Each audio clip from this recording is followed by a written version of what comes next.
So you ever wonder how a real private eye actually cracks a case? It's not just some random flash of genius. Nope. There's a method, a playbook they follow. Today, we're going to open up that playbook and see how it works, using two very different, very real case files. Okay, so picture this. Case number 1. The star performer at a super exclusive high-end club turns up dead. And the first person the manager calls? Not 911, but a PI. And then, at the very same time, something totally different hits the desk. A journalist starts getting these threatening notes.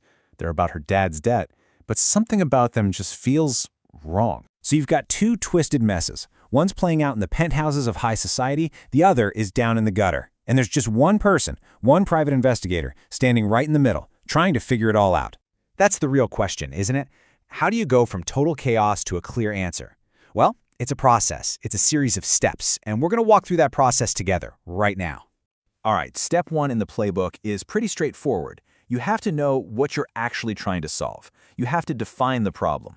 So let's look at what's on the PI's desk.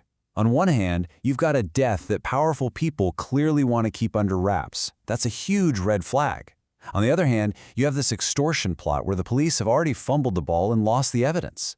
The stakes in each case are worlds apart, but the job?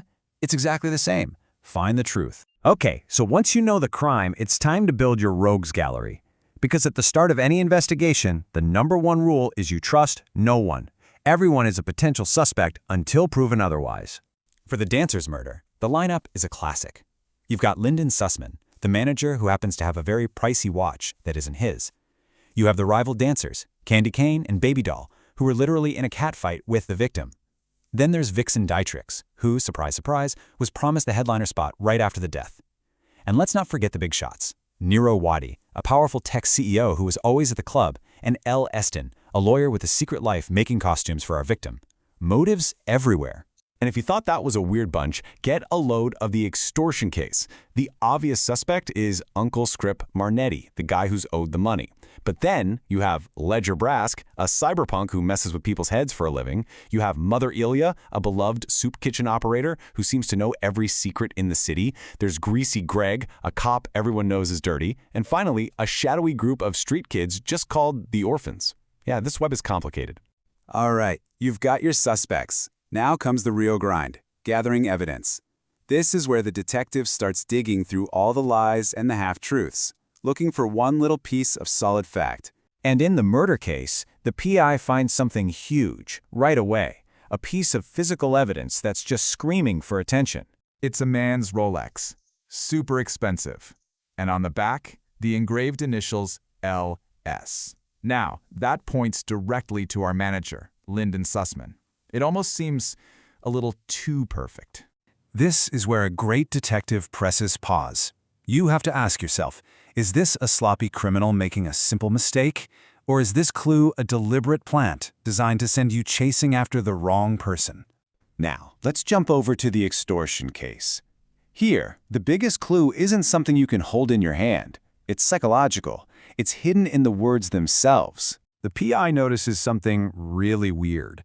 The notes are supposed to be about a specific debt, but they don't mention any amounts, no deadlines, no details at all. They're just generic, like a copy and paste threat.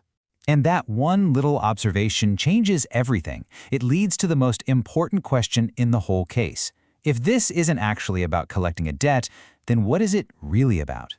Look, physical evidence and strange notes can only get you so far. Sooner or later, you have to get your answers from the source. You have to make the suspects talk.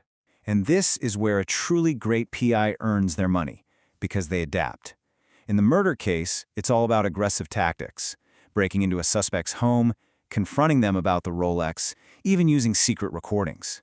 But for the extortion, totally different playbook. It's all stealth, going undercover, sitting on silent surveillance, even befriending people just to get them to open up.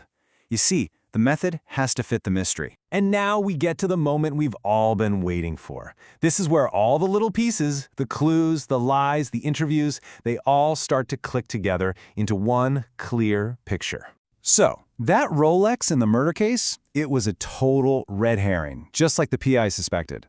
The real story wasn't jealousy, It was blackmail. The manager was secretly filming rich clients, including the tech CEO, Nirav Wadi. Nirav's company was failing. He was desperate. And our victim, Vivian, found out. So, Nirav killed her, and then he killed the manager to tie up all the loose ends. And the extortion case? Wow, the answer was hiding in plain sight the whole time. Those generic threats led the PI to look at the client herself. Turns out she'd written a really nasty news story that hurt the city's orphans. So this was never, ever about her dad's death. It was about revenge. But cracking the case isn't the end. The final step in the playbook is figuring out what to do with the truth. And as you're about to see, justice can look very, very different depending on the situation. And man, these two endings could not be further apart. The murder case? That's justice by the book. The PI calls 911, lays out the evidence, and the killer gets arrested. Clean. But the extortion case? That gets resolved in the shadows. The PI cuts a deal with the community leader, the orphans back off, and the case just goes away. It really shows you the moral gray area these detectives live in every single day. Which really leaves us with one final thought. In a city built on secrets, where deals are made in back alleys and the powerful play by their own rules, maybe a detective's job isn't always to find the final answer. Maybe, sometimes, solving one mystery just opens the door to the next one.